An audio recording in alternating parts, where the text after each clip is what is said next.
Aujourd'hui, au 9 à 5, je reçois Hugues Turcotte et Émile Bélan-Fournier, les brasseurs de l'Octan qui sont, ma foi, des scientifiques de la bière. Je vous laisse les découvrir avec moi. Salut, moi c'est Simon. Dans la vie, j'ai eu plein de chapeaux. Pas celui-là dont je me sers pour protéger vos yeux de mon crâne luisant. Je suis parti de chapeaux professionnels. J'ai été barman, physio, entraîneur, ramasseur de duvet de poussin, expert en décoration de café, gratteux de guitare, tatoueur, aideur de malpris. Dans ce balado, je rencontre du monde qui, comme moi, n'ont pas nécessairement pris le chemin le plus droit sur la grande autoroute de la vie. Bref, on parle de tout, sauf d'un 9 en 5.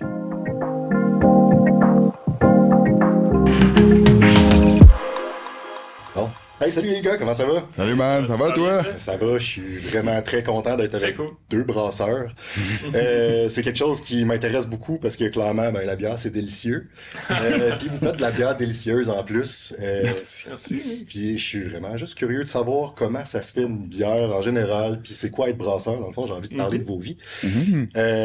On peut-tu commencer juste par comment on devient brasseur dans la vie? C'est quoi votre chemin? Yes. Tous les parcours existent vraiment pour devenir brasseur, c'est ça qui est le fun. Il y a tellement de possibilités de s'équiper pour brasser maison, puis de se faire un bon background. Puis si après ça, t'as un peu des parents qui veulent investir dans toi parce que toi, t'as pas une scène, tu peux te partir une microbrasserie, là.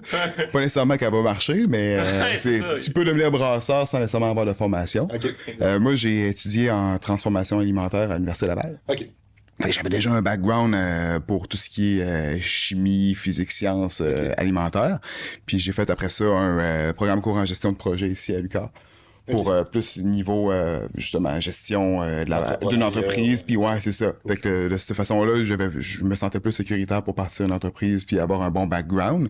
Mais c'est ça, on brasse depuis 2012. Fait que ça a pris un bon 6 ans d'expérience dans les autres brasseries là, avant qu'on parte la nôtre. Là. Fait que c'est ça, à deux, on avait fait à peu près 5 autres microbrasseries québécoises qui existent encore tous avant de commencer la nôtre. Là. Puis toi, Hugues, comment t'es? Tu sais, en fait, moi, c'est sûr que j'ai toujours eu un intérêt pour le milieu alimentaire. Moi, j'ai étudié en bio. J'ai fait un DEC en bioécologie à la Pocatière. Mais j'ai hésité longtemps à aller en cuisine avant ça. Okay. Mais j'avais un cousin qui travaillait déjà en cuisine, puis il était là, tu sais, lui, il essayait d'avoir des enfants, puis tout, puis là, il était là, hey, c'est pas une vie, là, tu sais, genre, Fait que j'étais là, OK, je veux-tu vraiment faire ça, même si ça m'intéresse vraiment beaucoup? Je me suis dit, moi, je vais toujours travailler quand mes amis vont être, tu sais, vont avoir du fun, les soirs, les fins de semaine. Puis j'étais là, OK, non, pas vraiment. Mais j'avais encore de l'intérêt pour la bio. Fait que j'étais allé faire ça. Ensuite, je suis revenu ici commencer mon bac en bio.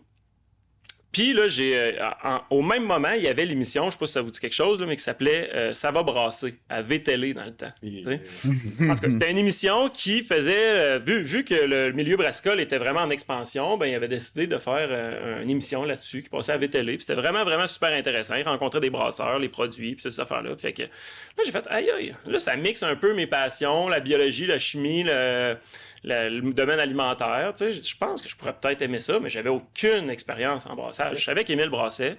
Fait qu'à un moment donné, j'ai juste écrit, puis j'ai dit, hey, regarde, je vais m'équiper, je vais sûrement m'équiper, j'aimerais ça peut-être que tu viennes pour mon premier brassin, au moins que tu viennes peut-être m'aider là-dedans. Puis après ça a parti un peu de même, on est comme parti sur des projets, là, okay. On parlait de telle affaire, un jour peut-être, tu sais. Fait que là, moi, j'étais ma première session de bac, je montais des recettes de bière durant mes cours, là, tu sais, fait que ça marchait pas pantoute. Fait que là, j'ai fait, OK, regarde, j'arrête ça, je cherche à la plug de l'université. Puis, en même temps, je parlais avec le naufrageur à Carleton. Okay. Puis là, ils ont dit, garde, au printemps, on fait un agrandissement, on va peut-être avoir besoin de staff, réécris-nous. T'sais. Fait que moi, pendant ce temps-là, durant l'hiver, j'étais allé faire un cours en brassage avancé à Saint-Hyacinthe, au laboratoire Masca, qui était dans le temps, en fait, en 2014, là, à peu près, ça fait 2013-2014, autour de ça. Qui était la place qui était reconnue par la Régie des alcools pour aller faire de la formation. Quand tu n'avais aucune formation pour être brasseur là, professionnel, là, tu pouvais aller faire ce genre de formation-là. C'était un 45 heures bien condensé en une semaine. Fait que je suis allé faire ça. Ça me donnait un peu de poids sur mon CV. J'ai réécrit au naufrageur. Ils m'ont engagé. J'étais plus à la production. Post-production, en fait, là, je brassais pas, là, mais j'étais plus, c'est ça. Quand la bière est prête à être embouteillée, enkeguée, puis tous ces trucs-là. Mais bon, c'était plus ou moins mon rêve de mettre de la bière en bouteille. Là, moi, je voulais brasser, essayer d'en voir un peu plus. Puis là, Émile, il m'écrit, puis il dit « Hey man, je sais que naufrageur, des fois, c'est peut-être pas super facile. Il avait déjà travaillé au Fou Brassant à Rivière-du-Loup.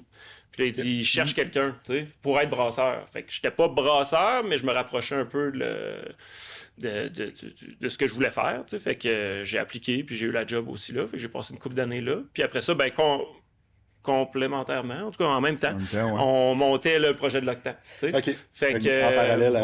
Fait que ça, c'était autour de 2015, peut-être 2015-2016 à peu près. Là, Fait que de 2016, mettons début 2016 à 2018, là, ça a été le projet, montage de la brasserie et toutes ces affaires-là, puis on a ouvert en janvier 2018. Là. Magnifique. J'ai comme l'impression, dans le fond, que les deux, vous êtes un peu des scientifiques, mais sur le party, là, c'est comme... Ben oui, un peu. On essaie de faire attention, puis moi, je pense aussi que ça vient peut-être un peu des autres brasseries où on était formés. C'était bien important de pas trop tomber, que ça devienne un problème. C'est tellement accessible, tellement facile.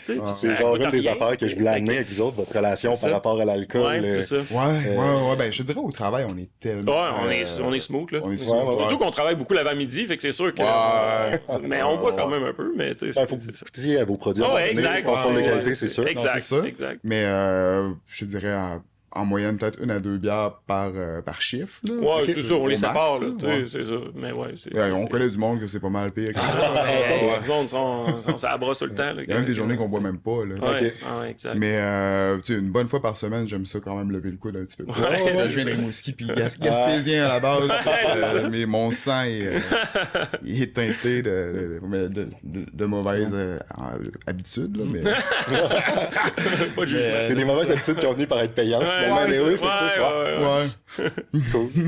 Je sais que Hugues est moins accro. Ouais, ben tu sais, moi c'est sûr, je bois pas beaucoup moi chez nous par moi-même là, tu sais, mais c'est sûr que tu sais, ils partent avec des chums, des affaires. Mais sinon, chez nous à la maison, je suis quand même vraiment mollo. Tu sais, je te dirais, moi les bières que je prends dans ma journée, c'est souvent à la brasserie, tu sais, puis après ça, mais ça arrive une fois de temps en temps, mais vraiment, là, je pense qu'on est très, très, très raisonnable, là, excessivement raisonnable même, en tout cas, pour ma part. Là, mais, Puis là, tu me parlais justement que tu as étudié en transformation alimentaire, tout ça. Savais-tu déjà que tu voulais être brasseur avant d'aller étudier là-dedans? Non, pas vraiment, non. Okay. Je savais que j'aimais la nourriture, je voulais travailler dans quelque chose qui avait un lien avec justement les aliments. Mais quand je suis rentré en transformation alimentaire, non, j'avais aucune idée. Mais j'ai rencontré justement un gars à première année qui lui il disait qu'il travaillait chez l'alchimiste. En tout cas. Archibald. Ouais. Il travaillait là comme job étudiant. J'étais là, wow, quel chanceux. Puis tu sais, la grosse mode des microbrasseries était vraiment pas commencée encore. Fait que c'était super niché, là, d'avoir la chance de travailler dans une microbrasserie. C'était vraiment difficile d'avoir une job dans une microbrasserie dans ce temps-là. Fait que là j'ai dit, je veux faire ça moi aussi. Puis là, on avait un laboratoire à l'université avec un petit kit de brassage. Fait que j'avais la chance de pouvoir... on avait comme une association étudiante qui existe encore d'ailleurs, la Brasta. Okay. Puis on pouvait faire de la bière à l'école. OK. Ouais. Pas de bière d'Uni. D'Uni, ouais, c'est ça. Fait que... c'est là-dessus que j'ai vraiment commencé à pogner la passion, puis tu sais, ça n'a pas été long, j'ai fait crime. Il faut vraiment que je réussisse à faire de ça mon travail, là, parce que j'aime bien trop ça. Mais j'aime aussi beaucoup l'entrepreneuriat, fait que tu sais, ça fitait vraiment ensemble, là, puis le gros boom des microbrasseries était vraiment pas commencé, là, on était en 2012 à peu près. Fait que, tu sais, il y en avait quoi en 2012? 50, 60 micros? Il y en a 360. Là. OK, quand ça va. En 2018, on était la 162e brasserie. OK. Fait que je sais pas, là, dans ces années-là, mais ça a augmenté vite, là. Ça a vraiment eu il y a un boom, exact, ouais. C'est ça. Fait que j'ai tout fait pour essayer de trouver une job dans une brasserie, mais ça a vraiment été difficile. Okay. À première année d'université, j'ai commencé à penser justement à comment que je pourrais faire pour vivre de ça. Okay. J'ai été approché par un des starters, des fondateurs de la Barberie. Okay. Lui, il voulait se partir parce que c'était une coop, puis ça avait mal fini avec lui, il avait été mis dehors. Puis il voulait se partir de quoi à Montmagny. Fait que là, j'avais comme été engagé pour monter le plan d'affaires avec lui, puis être comme chef de la production là-bas. Même si j'avais comme 0 expérience en brasserie, là, lui, il cherchait un cheap labor, j'imagine. Mais, fait que, puis là, ça a pris un an et demi. Je travaillais chez Natrel en même temps pour justement faire de l'argent un peu. Puis ça débloquait pas son affaire, tu sais, il y avait de la misère à trouver le financement, puis en tout cas, je niaisais un peu, je me tournais les pouces, puis je voyais pas vraiment comment ça allait débloquer. En plus, à Montmagny, je voulais pas vraiment aller vivre là-bas. Là. C'est pas que c'est pas une belle ville, mais c'est loin de ma famille. C'est ça, quand tu viens du bas du fleuve. Ouais, c'est ça. Ouais, je voyais pas comment j'allais pouvoir faire pour survivre là-bas à long terme. Fait que là, j'ai dit, hey, fuck it, je lâche tout. Je lâche Natrel, je lâche le projet de la micro à Montmagny, puis je reviens justement faire le programme court en gestion de projet ici. Okay. Puis je me suis trouvé une job chez Audition Musique en même temps pour faire une autre de mes passions, là, écouter de la musique puis en vendre. Puis c'est ça, on a commencé à développer le plan d'affaires là-dessus. Puis ça a débouché là après, comme ça a été long réussir à avoir le financement. Si tu nous en poses la question, là, c'est quand même une autre histoire ça aussi, là, réussir à avoir l'argent. Là, on parle d'un projet d'un demi-million en 2018. Fait que pour des deux gars qui avaient aucune scène, là, ça a été difficile. Coupe de scène. Ça se compte plus facile en scène qu'en pièce. Mais c'est ça. Fait que je me rappelle plus c'est quoi le début de la question, là, mais... Moi non plus. De toute façon, on est rendu là. Je suis juste curieux de savoir comment vous êtes connus à la base. Au secondaire. On n'était pas nécessairement dans la même gang, on avait des amis communs. Fait que c'est ça, souvent, puis c'était des amis qui étaient jumeaux jumelles. Fait que c'est souvent là qu'on se voyait, en fait. Là, fait que souvent, c'est partie de fête à ces amis-là. Mais on se connaissait quand même du secondaire, là, au pôle. Tout le monde se connaît un peu au pôle. Ouais, c'est ça, exact. Fait que là, c'est comme ça un peu là, qu'on s'est connus un peu plus. Mais ouais, c'est ça. Puis après ça, moi, ça m'est juste venu à l'oreille qu'Émile brassait. Fait que quand j'ai fait, regarde... Je le connais déjà, puis il brasse déjà, fait que je vais y écrire. Bon, là, fait que c'est un peu comme ça que le contact s'est fait à la base. Ouais, là, cool. Mais c'est ça, on s'est connus comme plusieurs années sans vraiment être chum. Proche, là, c'est ça. Exact, on savait juste qu'on avait des passions communes. C'est ça. Puis, ça a comme fité ensemble. Puis, cool. Au final, on travaille vraiment, on est vraiment une bonne équipe. Là, j'ai le dos tourné, puis je sais qu'est-ce que eux fait, lui aussi.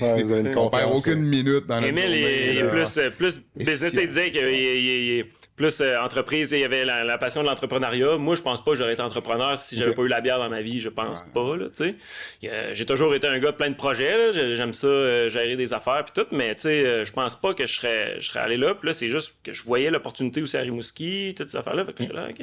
Puis je voyais aussi ce qu'on était capable de brasser maison, les deux. Puis là, on goûtait à où est-ce qu'on travaillait, où est-ce que les autres brasseries, qu'est-ce qui sortait. On était là, tabarouette.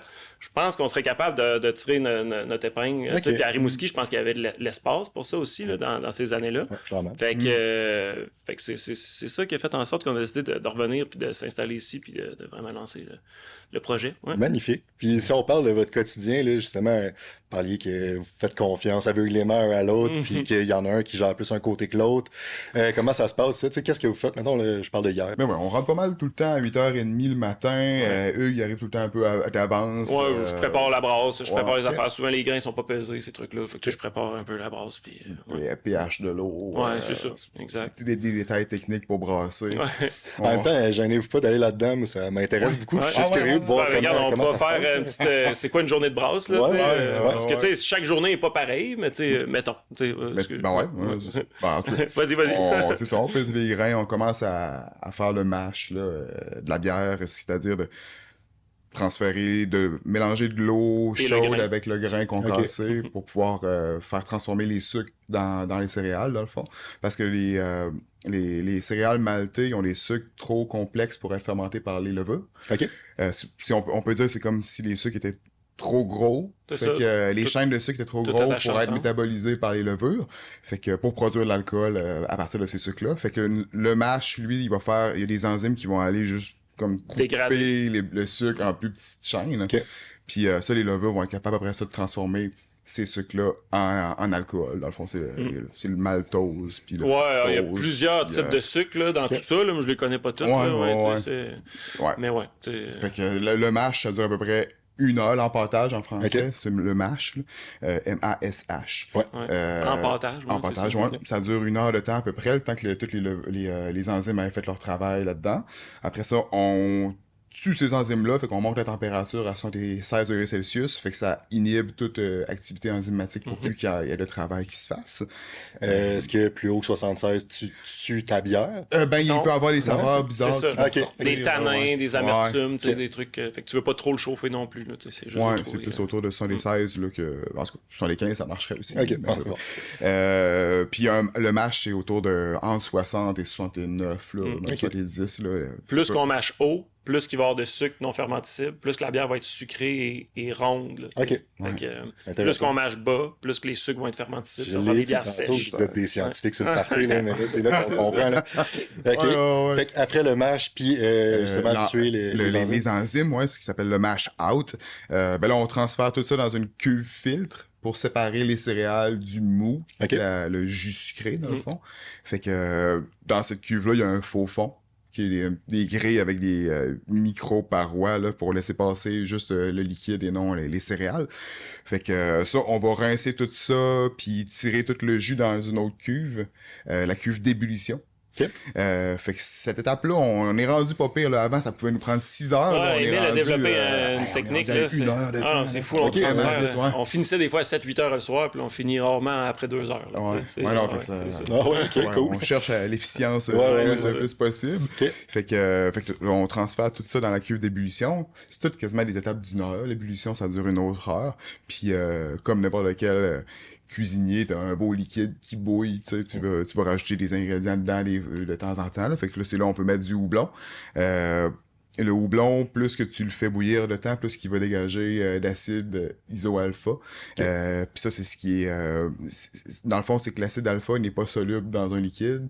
Fait que l'ébullition fait que cet acide-là va être soluble dans la bière, puis ça va donner de l'amertume à la bière. Fait que plus que tu bouilles le houblon longtemps, plus qu'il va donner de l'amertume, puis moins que tu le fais bouillir longtemps, plus qu'il va donner ses arômes, dans le fond, son aromatique, le côté aromatique. c'est, Là. euh, C'est ça, comment ça s'appelle pas son parfum, là, mais en tout cas, c'est saveur, son Ouais, arôme. ouais. C'est ça. Mais ouais. Fait quoi, je vais te laisser continuer. Fait que ouais, c'est ça. Fait qu'une fois que c'est bouilli, ben là, faut la refroidir. Fait que on refroidit la bière, là, est encore en ébullition, on ferme le feu. Là, souvent, on peut rajouter du houblon aussi pendant que le mou est encore chaud, mais qui bouille pas. Fait que là, on va garder le côté aromatique du houblon encore un peu plus. Puis après ça, on transfère. Donc, on transfère par un filtre à plaque. Donc, il y a une plaque que c'est de l'eau froide, l'autre plaque que c'est de la bière chaude. Fait que c'est un échange thermique, dans le fond, là, puis ça passe entre plein de plaques. Et ça sort, ça s'en va directement au fermenteur. Fait que souvent, ça sort, le mou est peut-être à 95 degrés Celsius, autour de, et il va sortir autour de 20 degrés Celsius vers le fermenteur. Puis c'est là qu'on va ajouter la levure. OK. Fait qu'on ajoute la levure. Puis bon, nous autres, on a un kit de brassage de 1000 litres, mais on fermente du 2000. Fait qu'il faut faire cette étape-là 2 jours consécutifs pour être capable de remplir le fermenteur. Mais on met quand même la levure la première journée. Deuxième journée, c'est le même processus, c'est juste qu'on met pas de levure. On fait juste pitcher, je partais pour dire pitcher par-dessus, mais c'est pas vrai. C'est pitcher par en dessous, là, dans le fond. Fait que on repousse la bière par en dessous. Puis là, ça fermente. Fait que là, c'est un suivi de fermentation, là, généralement 2 semaines, 3 semaines, tout dépendamment des types de bières. Puis pour les IPA, vu qu'on brasse quand même beaucoup d'IPA, ben c'est sûr que c'est là où qu'on va rajouter du houblon pour avoir le côté aromatique là, d'une IPA, là, qui est super agrumé, tropical et très, très plaisant. Là. Fait que tout se passe durant la fermentation. Fait que d'envoyer du houblon dans la cuve pendant la fermentation active, il y a une réaction, encore là, chimique qui se produit, puis ça s'appelle la biotransformation. Fait que les propriétés aromatiques du houblon, la levure est capable de le transformer en d'autres propriétés aromatiques qui sont souvent encore dans le même genre, mais encore plus intenses. Okay. Souvent, c'est très tropical là, en termes de saveur. Puis c'est sûr qu'il faut travailler avec les bonnes levures là, qui sont capables de... Il y a des levures qui sont meilleures que d'autres pour transformer tout ça. Puis il y a un phénomène aussi qui s'appelle le hop creep. En fait, souvent la bière, quand on met le houblon, est pratiquement finie de fermenter si on la laissait comme ça. Mais rajouter du houblon, en fait, il y a encore une enzyme dans le houblon naturellement qui va faire en sorte que les chaînes de sucre qu'on parlait, là, qui est peut-être non fermenticible, vont être dégradées encore une fois. Puis là, la levure va être capable des gober, là, tout ça. Fait qu'on y laisse un peu de temps. Puis un coup que tout ça est prêt, ben là, on va mettre la bière au froid. Fait que toutes les particules vont sédimenter au fond. Fait qu'on va pouvoir flusher. Puis là, on transfère la bière du fermenteur vers la cuve de garde, cuve de conditionnement, cuve d'embouteillage, peu importe. Là, c'est une cuve qui est cylindrique et non pas conique, comme un fermenteur. Puis c'est la cuve qu'on va pouvoir, parce qu'on gaze la bière. Nous autres, on fait aucun gazage naturel, entre guillemets. Là. C'est difficile de le faire en canette. Je pense que c'est faisable, mais c'est difficile de le faire. C'est pas le meilleur contenant pour refermenter là, quand il y a beaucoup de pression. Là, la bouteille reste mieux pour ça. Mais nous autres, on le fait pas vraiment, vu que c'est, on fait pas de grosses bières belges ou on en fait quelques-unes, là, des bières sauvages là, qui sortent des barriques. Là. On en pourra en revenir tantôt là-dessus, mais c'est ça. Fait que nous autres, ça vaut pas nécessairement la peine. Puis je te dirais là, que, je vais dire un chiffre, là, mais tu sais, 90-95% des brasseries, la bière régulière, c'est tout gazé sous pression. Fait que la cuve, elle, est réfrigérée. La bière est autour de 0,12 degrés Celsius sous pression. Et on pousse à travers une pierre en stainless, c'est micro-perforé, du CO2. Puis on a un outil qui s'appelle un ZAM, puis on est capable de suivre le niveau de CO2 dissous dans la bière. Fait que pour essayer d'avoir une constance, là, que les bières soient tout le temps gazées à peu près de la même façon. Puis un coup que ça c'est prêt, ben la bière est prête à boire techniquement. Là. C'est une grosse canette prête à boire, là, cette cuve-là. Là, fait que on a juste à l'encanner ou à la mettre en keg. Puis après ça, techniquement, la bière est prête. C'est sûr que des fois, on considère, des fois les IPA, ça peut être un peu piquant, un petit peu intense. Je pense que ça peut être le fun des fois de leur laisser une couple de jours au froid, justement. Là, on dirait que tout se stabilise, puis ça devient encore meilleur, mais généralement, là, tout est prêt à ce moment-là. Fait que c'est pas mal ça. Après ça, c'est ça, mise en canette, étiquetage, ça s'en va à l'entrepôt, puis c'est prêt à vendre. Fait que c'est pas mal. Fait que ça, c'est pas mal le processus de brasse, mais une journée comme, tu sais, ça, oui, c'est la journée de brasse. Bah, là, on s'est rendu plus loin que la journée. Mais à travers une journée de brasse, on fait plein d'autres affaires. Là, j'imagine, parce qu'il y a des moments où vous vous attendez après la brasse et que vous pouvez faire autre chose complètement. Oui, ben c'est ça. Mais ce qui est le fun aussi, c'est que pendant la brasse, quand le transfert se fait, ben, on n'est pas obligé de rester là à côté à le regarder. Là, fait que là, c'est ça. On va faire d'autres choses. Fait que préparer des commandes, des livraisons, des trucs du genre, faire des ventes, comptabilité. Émile, c'est lui qui s'occupe plus de ça. Puis après ça, ben, plein d'autres bébelles, là, laver des kegs. Parce que, au final, une job de brasseur, c'est beaucoup de nettoyage. Là, le fermenteur, un coup qui est vide, il est crasseux, là, il est vraiment dégueu en dedans. Là, la levure a fait une croûte, c'est vraiment... Puis des fois, mettons, on prend la roquette, qui est notre bière sûre framboise citron, on met du citron tranché en tranches. Le citron, il sort pas par le petit trou. Là. Non. Fait que c'est long de gosser, aller chercher le citron, quasiment une tranche à la fois. Là, non, c'est un peu... Le fermenteur, on dirait qu'il fait des pets, des gros pets. Qui joue dans les citrons. Là, parce qu'il y a de la pression là, dans le fermenteur. Fait que... Les citrons qui sortent. Fait que c'est ça, il y a toujours de quoi à faire en même temps pendant qu'il y a de quoi d'autre qui roule, là, tu sais, puis c'est ça, on est juste deux, hein. Nous autres, on n'a pas d'employés. C'était comme la question suivante, parce que je vois que c'est du stock en tabarouette. Pas d'employés, juste les deux, du début de la chaîne jusqu'à la fin. Exact. Pensez-vous engager à un moment donné? C'est vraiment pas dans nos plans. Au début, on a eu 3 employés qui se sont enchaînés, mais on n'avait pas beaucoup d'heures pour eux, fait que c'est vraiment... Puis on avait pas d'heures, puis pas de salaire, là, tu sais. C'était tough. Je sais pas comment on se payait au début, là, mais même nous autres. C'était fin en tabarouette. C'est difficile pour nous autres de garder les employés. Puis là, il y avait un programme de la MAPAC qui s'appelait comme l'aide à la robotisation et à l'automatisation. Fait ils payaient jusqu'à 50% de tout projet de robotisation, d'automatisation. Puis là, on regardait ça une canne. On voulait changer vers la canneuse. Fait que là, eux, ils payaient la moitié de la canneuse. Puis ça nous permettait de plus avoir besoin d'aide d'employés. Fait que c'est comme ça allait être lui, notre employé. Ouais. Ça, c'est un projet... parce que là, je sais que vous faites affaire avec le Club Saint-Louis.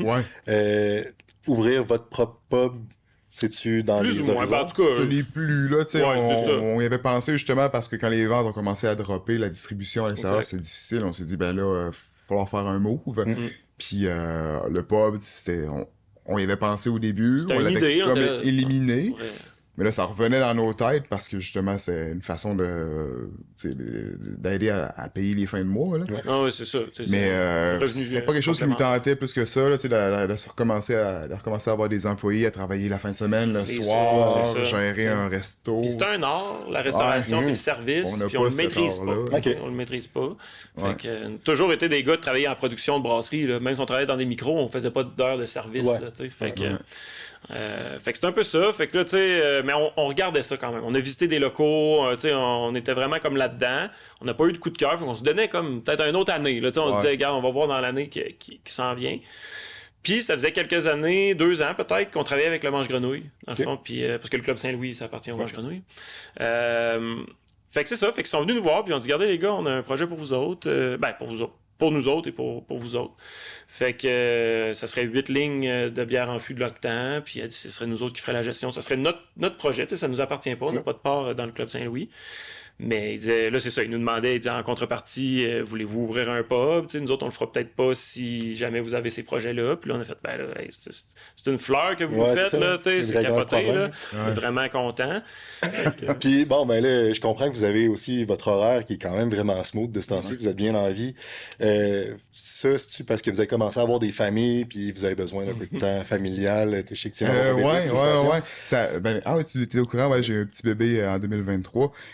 Mais c'est pas nécessairement pour ça qu'on a commencé à faire un horaire smooth, c'est vraiment arrivé par... la fin de la pandémie, tout ça, tu sais. L'amélioration de nos procédés, puis ça fait exact. Ça, Puis en même temps, on n'est pas dépendant de personne, tu sais. Nous autres, la prod est finie, là, on passera pas l'après-midi juste parce qu'on a le goût d'être à brasserie à se regarder et à prendre une bière, là, tu sais. Fait que on a plein d'autres passions là, dans la vie, là, fait que, tu sais, on s'est créé comme un horaire puis un travail qui nous permettait d'avoir aussi du temps libre en masse. Mais parce qu'en même temps, on n'a jamais de vacances, tu sais. On a nos après-midi, mais la dernière fois qu'on a pris une semaine de vacances, c'est en été. En une couple de jours, là, tu sais. J'ai pris un vendredi puis un lundi de vacances là, cette année pour l'été. Puis c'est tout ce qu'on va avoir de l'été. Plus à l'automne. Après ça, quand ça devient plus mollo, là, on en prend un petit peu plus. Ouais, la chasse. C'est ça. Mais sinon, pas de vacances, vraiment. Il n'y a pas une façon de juste brasser plus de bière, donner un rush, puis... Oui, puis non, c'est parce que, tu sais, il y a toujours de la bière qui sort à chaque semaine. Fait que si on n'est pas là, ben cette bière-là sort pas. Fait que c'est sûr qu'il faut la repousser dans la semaine d'ensuite. Fait que là, ça fait un décalage dans tout, mais tu sais...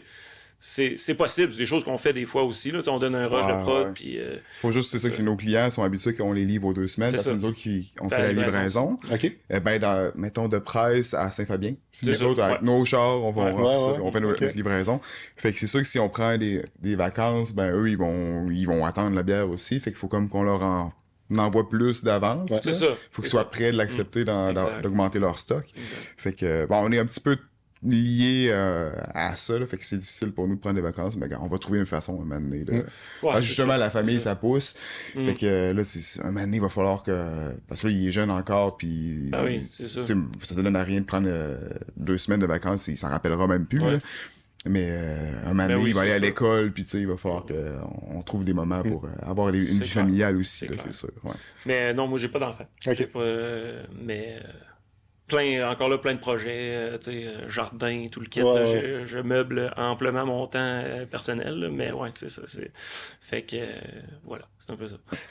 Puis pour le futur, vous voyez ça comment dans vos projets? Je pense, ça va bien comme ça, on est vraiment confortable là-dedans. On va voir, comme on parlait de Costco tantôt, je sais pas quelle ampleur ça va prendre. Nous autres, on vise vraiment le marché de Rimouski. On n'a pas l'intention pour l'instant, en tout cas, de vendre la bière dans des Costco à l'extérieur. Mais, on verra. Comme je te dis aussi, on est de plus en plus connus. Je pense que ça fait son chemin aussi. Mais moi, je pense qu'on est juste capable d'augmenter la prod, de passer du 70 000 au 90, 95 000 litres. Je pense que ça serait déjà vraiment, vraiment bien. Puis, c'est ça. C'est ça, on est comblé dans tout, là. On a déjà on a un bon réseau de distribution. On a déjà le Club Saint-Louis comme bar. Si on veut une vitrine touristique ou plus une clientèle locale qui veut aller boire de l'Octan en fût, on a ça. Fait que, on est pas à plein là, on est vraiment, on se trouve choyé, là. Fait que le futur, c'est juste de garder ça, déjà, en plus, l'alcool, je veux pas dire que c'est précaire, mais on s'en rend compte, là, les gens, je pense, sont plus conscients sur la quantité d'alcool qu'ils veulent boire. Ils ont peut-être un petit peu moins de sous aussi avec toute la pandémie, ces affaires-là, les hausses des taux d'intérêt, tous ces trucs-là. C'est quand même un produit de luxe. Le monde se gâte quand il achète une bière à 6, 7, 8 piastres, la canne. Bon, les gars, ça a été un plaisir. Hey, mais merci Ouais, aux nous autres. aussi. Vraiment Ouais, apprécié. ouais. Vraiment Je suis vraiment content de vous avoir l'invitation. parlé. Puis si on veut vous suivre, comment on fait ça? On a-tu quelque chose à plugger avant de finir? Donc? Les réseaux sociaux, c'est sûr que c'est la meilleure façon. Là, nous rejoindre aussi. On est tout le temps disponible là, sur Facebook, Instagram, tous ces trucs-là. Sinon, venez nous voir à Brasserie aussi. Là, on a la boutique puis tous ces trucs-là. Mais, Yes. Puis sinon, dans plein d'événements partout, là, on est vraiment chanceux que le monde pense à nous autant là, à Rimouski. Ouais. Voilà. Bon, c'était magique. Merci beaucoup. Merci à vous autres. Merci.